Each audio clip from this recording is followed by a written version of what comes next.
Siurskė, jums girdėjot, kad Grūto parke kilo gaisras? Ai, gaisras Grūto parke?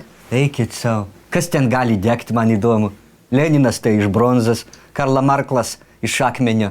Šitą Marytę Melnikaitę, tai jei nors napalmą ant galvos iš kibiro užpilk, jinai vis tiek stovės tenai su savo to PPŠ automatu rankoj ir žiūrės, lauks saviškių sugrįžtant. Raudonu, kas ten dar? Nu, 4 komunarai. Tai čia net vaikas žino, kad 4 komunarai yra šaudytini, o ne degintini. Jūs neišklausėt manęs iki galo. Grūto parke užsidegė mažasis Vilimo Malinausko zoologijos sodas. Beždžionė sukėlė gaisrą. Beždžionė? Beždžionė paėmė saliarkos kibirą ir apipylė ir sudegino?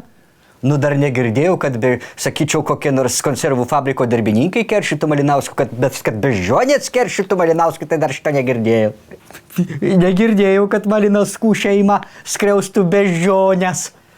Kapucinas nugraužė elektros laidą ir po trumpo sujungimo kilo gaisras. Palaukit, reiškia, Malinauską zoologijos sode laiko kapuciną, vienuolį? Čia jau visai iškrypimas.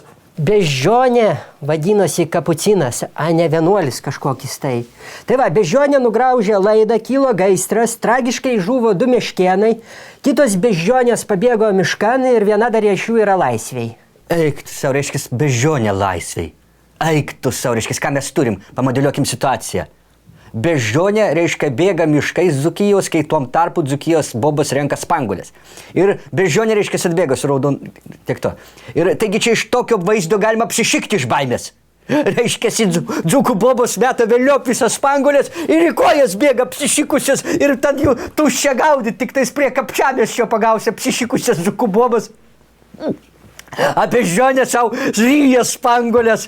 Baisiau kitkas, pasakys bobos, kad Lietuvoje jas užpuolė beždžionės, tai išveš jas į durnių namus.